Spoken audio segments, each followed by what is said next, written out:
എല്ലാവർക്കും നമസ്കാരം. രത്നമ്മളിലേക്ക് സ്വാഗതം. എല്ലാവരും സുഖവും ആയിട്ടിരിക്കുന്നു വിശ്വസിക്കുന്നു. എല്ലായിടവും പനിയാണിപ്പോൾ. വൈറൽ പനി, ഡെങ്കിപ്പനി, എലിപ്പനി, അങ്ങനെ പല പല പനികൾ, വയറിളക്ക രോഗങ്ങൾ. അപ്പോൾ ഇതൊക്കെ എല്ലായിടവും നടന്നുകൊണ്ടിരിക്കുകയാണ്. എനിക്കും ഇപ്പോൾ പനിയാണ്, മരുന്ന് കഴിച്ചുകൊണ്ടിരിക്കുകയാണ്. അപ്പോൾ ഞാൻ ഇന്ന് തയ്യാറാക്കിയിരിക്കുന്നത് കണ്ടില്ലേ, ഇത് വൻപയർ കറിയാണ്. നമ്മുടെ പഴയകാല കറി. നമ്മുടെ അച്ഛനമ്മമാരൊക്കെ പണ്ട്, അപ്പൂപ്പനമ്മമാരൊക്കെ പണ്ട് തയ്യാറാക്കി കഴിച്ചുകൊണ്ടിരുന്ന കറിയാണിത്. അവരൊക്കെ വർഷങ്ങളോളം ആരോഗ്യത്തോടെ ജീവിച്ചിരുന്നു അവരിങ്ങനെ. അപ്പം ഇത് നല്ല രുചിയുമാണ് ഈ കറി. നമ്മൾ കഞ്ഞി കഴിക്കാനും ചോറ് കഴിക്കാനും അതുപോലെ പുട്ട് കഴിക്കാനും ചപ്പാത്തി കഴിക്കാനും ഒക്കെ പ്രയോജനകരമായിട്ടുള്ള ടേസ്റ്റി ആയിട്ടുള്ളൊരു കറിയാണിത്. വൻപയർ കറി വളരെ ലളിതമായ രീതിയിൽ തയ്യാറാക്കിയതിന് ഉടച്ചിട്ടൊന്നുമില്ല, ഉടയ്ക്കാതെ ഇതേ രീതിയിൽ കിട്ടണം. അപ്പോൾ ഇതേ രീതിയിൽ എങ്ങനെയാണ് ഞാൻ തയ്യാറാക്കിയിരിക്കുന്നതെന്ന് നമുക്കതൊന്ന് കണ്ടു നോക്കാം. ായിട്ട് ഞാൻ എടുത്തിരിക്കുന്ന പയറാണിത്. ഇത് വൻപയർ, ഒരു 200 ഗ്രാം പയറുണ്ടിത്. ഇത് ഇന്നലെ വെള്ളത്തിലിട്ട് കുതിർത്തെടുത്തതാണ്, പെട്ടെന്ന് വേവാൻ വേണ്ടിയാണ്. പെട്ടെന്ന് വേകുമ്പോൾ തന്നെ ഗുണവും കിട്ടുമല്ലോ. എപ്പോഴും ഞാൻ പറയുന്ന കാര്യം, പയറിൻ്റെ പല റെസിപ്പീസും ഞാൻ ഇട്ടിട്ടുണ്ട്. അപ്പോൾ അതിലൊക്കെ ഞാൻ എൻ്റെ ഗുണങ്ങളൊക്കെ പറഞ്ഞിട്ടുള്ളതാണ്.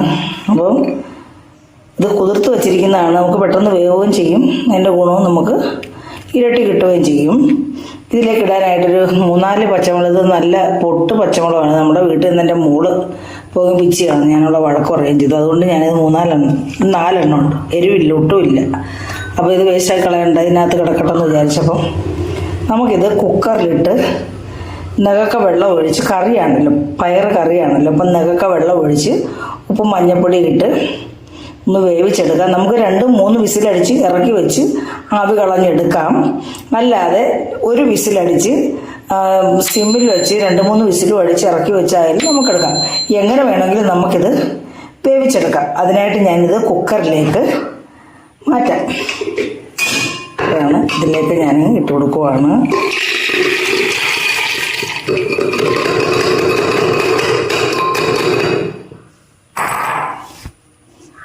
ഇതിലേക്ക് നമ്മൾ 1/4 സ്പൂൺ മഞ്ഞൾപ്പൊടിയും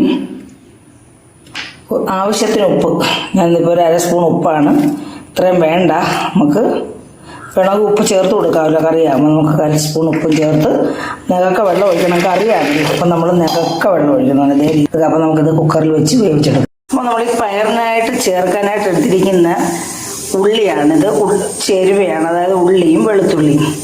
ഇത് നമ്മൾ ഒന്ന് ചതച്ചെടുക്കും. ഉള്ളി ഒരു 10 ഉണ്ട്. 200 ഗ്രാം പയറിന് 10 വെളുത്തുള്ളി, ചെറിയ ഉള്ളി, അതായത് ചുമന്നുള്ളി നമ്മളൊക്കെ ഇവിടെ പറയാറ് ചുമന്നുള്ളി, ഒരു 5-8 വെളുത്തുള്ളിയുടെ അല്ലിയും. ഇത് നമുക്കൊന്ന് ചതച്ചെടുക്കണം. നമ്മുടെ കറിക്ക് ചേർക്കാൻ വേണ്ടി നമുക്കിതൊന്ന് ചതച്ചെടുക്കാം. നമുക്ക് പയർ കറി തയ്യാറാക്കാൻ നമ്മുടെ പയർ കണ്ട വെന്ത് കിട്ടിയിട്ടുണ്ട്, നന്നായിട്ട് വെന്തിട്ടുണ്ട്. വെന്തം ഉടയ്ക്കരുത്, നന്നായിട്ട് വെന്തിട്ടുണ്ട്. ഇതേ രീതിയിൽ ഇത് കിടക്കണം. നമുക്കിനിയും ചട്ടി വെച്ച് ചൂടായിട്ടുള്ള നമുക്കതിലേക്ക് 2 ടീസ്പൂൺ വേണ്ട, 1.5 ടീസ്പൂൺ വെളിച്ചെണ്ണ ഒഴിച്ചു കൊടുക്കാം. ഒന്ന് വെളിച്ചെണ്ണ ഒന്ന് ചൂടാവും. എണ്ണ ചൂടായതിലേക്ക് നമുക്ക് കടുക് ഇട്ട് കൊടുക്കാം. 1/2 സ്പൂൺ കടുകാണ്. അപ്പോൾ അതുപോലെ കടുക് പൊട്ടിയിട്ട് നമ്മളിതിലേക്ക് പച്ചമുളക് ഇട്ട് കൊടുക്കും. നമ്മൾ പച്ചമുളക് ഞാൻ ഇട്ടില്ലായിരുന്നു, അങ്ങ് വിട്ടുപോയായിരുന്നു. അപ്പോൾ പച്ചമുളക് ഇതിൻ്റെ കൂടെ ഇടുക കേട്ടോ. നന്നായിട്ട് ചേർക്കാം. എന്നിട്ട് ഇതിൻ്റെ കൂടെ നമ്മൾ ചതച്ച് വെച്ചിരിക്കുന്ന വെളുത്തുള്ളി, ചുമന്നുള്ളിയും ചെറിയ ഉള്ളിയും ഇട്ട് കൊടുക്കുവാണ്.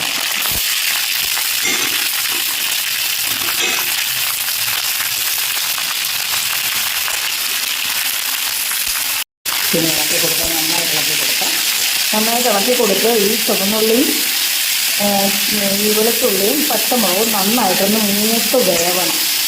ക്രിസ്പി ആവണ്ട, വെന്ത് മൂത്ത് വരണം. എങ്കിലേ കറിക്കൊരു ടേസ്റ്റുള്ളൂ. ക്രിസ്പി ആവേണ്ട കാര്യമില്ല. നമുക്കിതൊന്ന് മൂപ്പിച്ചെടുക്കാം. ഇതിനകത്ത് നമുക്കൊരു ലേശം ഉപ്പ് പൊടിയും ഇട്ട് കൊടുക്കാം, കഴിയാതിരിക്കാൻ വേണ്ടി. മൂത്തിരിക്കാൻ പറ്റില്ല. അപ്പോൾ നമ്മളിങ്ങനെ നല്ലപോലെ റോസ്റ്റ് ചെയ്തെടുക്കണം. ഡ്രൈ റോസ്റ്റ് വേണ്ട, മൂപ്പിച്ച് വേവിച്ചെടുത്താൽ മതി. ഇത് നന്നായിട്ടൊന്ന് മൂത്ത് വരട്ടെ. ഇതിലേക്ക് കറിവേപ്പില ഇട്ടില്ലായിരുന്നു, ഞാൻ കറിവേപ്പില ഇടുവാണ്. ഇത് 3-4 തണ്ടുണ്ട്, നമ്മുടെ വീട്ടിലെ ചെറുതാണ്, കഴുകിയതാണ്, അതങ്ങനെ. ഇതെല്ലാം ഒന്ന് നന്നായിട്ട് മൂത്ത് വരട്ടെ. ഇപ്പോൾ നന്നായിട്ട് മൂക്കുന്നുണ്ട്.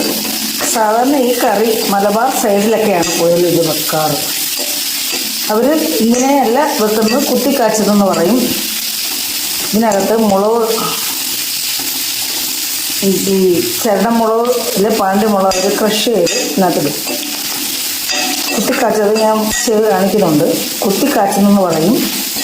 ഇതിപ്പോൾ അതേ മോഡൽ തന്നെ. അവരാണ് കൂടുതൽ ഈ പയറുകറിയൊക്കെ കഴിക്കാറ് വടക്ക സൈഡിലൊക്കെ. നമ്മുടെ ഇവിടെയൊക്കെ കൂടുതലും തോരനും മെഴുക്ക് വരട്ടിയൊക്കെയാണ്, എരിശ്ശേരി ഇങ്ങനെയൊക്കെയാണ് നമ്മൾ പയറ് കൊണ്ട് ഉണ്ടാക്കാറ്. ഈ ഒരു കറി നമ്മുടെ ഇവിടെ ഒന്നും സുലഭമായിട്ട് ആരും ഉണ്ടാക്കുന്നത് ഞാൻ കണ്ടിട്ടില്ല. ഞാൻ ഉണ്ടാക്കും, കാരണം നമ്മുടെ വീട്ടിൽ കറിയൊന്നും ഇല്ലാത്ത ദിവസങ്ങളിൽ ഒരു പയർ കറി ആക്കും നമ്മൾ. മലബാറിലൊക്കെ അവരൊക്കെ നിത്യവും പയറ്, കടല, മുതിര ഇതൊക്കെ ഉപയോഗിക്കും. അവരുടെയൊക്കെ ആരോഗ്യത്തിൻ്റെ രഹസ്യം അതാണ്. അതുകൊണ്ടെന്താ അവർക്ക്. അപ്പോൾ നമ്മുടെ വെളുത്തുള്ളിയും പച്ചമുളകും പിന്നെ ചെറിയ ചുവന്നുള്ളി എല്ലാം മൂത്തുണ്ട്. നമുക്കിനി അതിനെയും മസാല ചേർക്കാം. മസാല എന്ന് പറയുമ്പം 1 സ്പൂൺ മുളക് പൊടിയും 1/2 സ്പൂൺ മല്ലിപ്പൊടിയാണ് ചേർക്കുന്നത്. എന്നാൽ നമ്മളിതിലേക്ക് 1/4 സ്പൂൺ കുരുമുളക് പൊടിയും കൂടെ ചേർക്കും. ഭക്ഷണത്തിനും കുരുമുളക് ചേർക്കുന്നത് നല്ലതാണല്ലോ. ഇപ്പം തന്നെ ഞാനൊന്ന് കൂട്ടി ഇളക്കട്ടെ, കരിയരുത് കേട്ടോ. നമ്മുടെ മസാലയൊക്കെ മൂത്തുന്നുണ്ട്. ഇതിലേക്ക് നമുക്ക് പയർ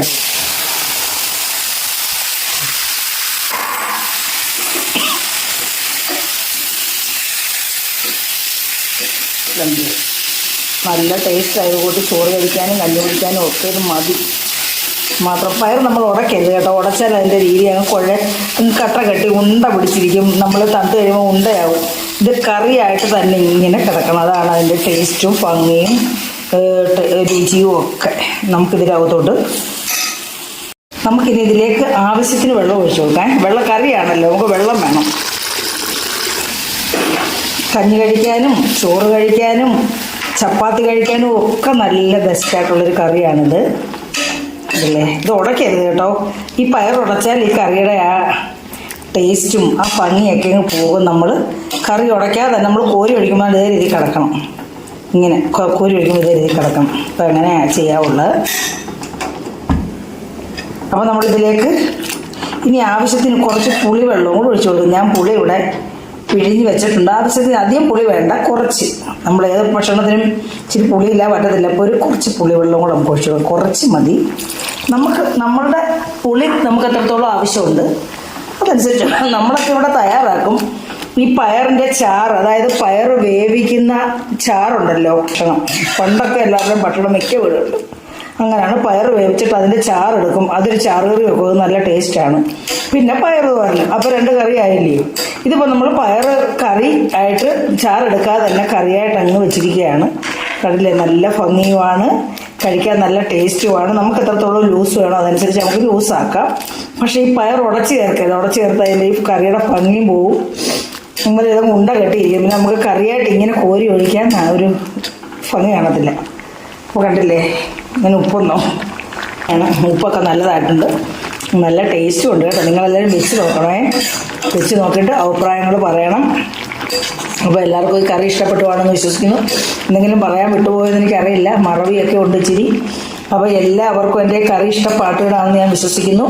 എല്ലാവരും തയ്യാറാക്കി നോക്കണം. വളരെ എളുപ്പമാണ് ഈ കറി ഉണ്ടാക്കാൻ, ഒരു പാടുമില്ല. കുറച്ച് പയറെടുത്ത് വെള്ളത്തിലിട്ട് കുതിർത്തുമൊക്കെ, കുതിർത്തില്ലേ നമുക്ക് അതനുസരിച്ച് വേവിച്ചെടുത്ത് കറി വെച്ചാലും മതി. അപ്പം ആവശ്യത്തിന് വെള്ളമുണ്ട്. ഇതേ രീതിയിൽ കറി വെച്ചാൽ നമുക്ക് ചോറ് കഴിക്കാനും കഞ്ഞി കഴിക്കാനും ചപ്പാത്തി കഴിക്കാനും ഒക്കെ വളരെ രുചികരമായിട്ടുള്ളൊരു കറിയാണ്. അപ്പോൾ എല്ലാവർക്കും ഈ കറി ഇഷ്ടപ്പെട്ട് കാണുമെന്ന് വിശ്വസിക്കുന്നു. ഇഷ്ടപ്പെട്ടിട്ടുണ്ടെങ്കിൽ എല്ലാവരും ഒന്ന് ലൈക്ക് ചെയ്യുകയും കമൻറ്റ് ചെയ്യുകയും നിങ്ങളുടെ അഭിപ്രായങ്ങൾ കമൻറ്റ് ബോക്സിൽ രേഖപ്പെടുത്തുകയും ബന്ധുക്കൾക്കും സുഹൃത്തുക്കൾക്കും ഒന്ന് ഷെയർ ചെയ്യുകയും അടുത്ത ഒരു വീഡിയോ ആയിട്ട് വരുന്നവരേക്കും എല്ലാവർക്കും നന്ദി, നമസ്കാരം.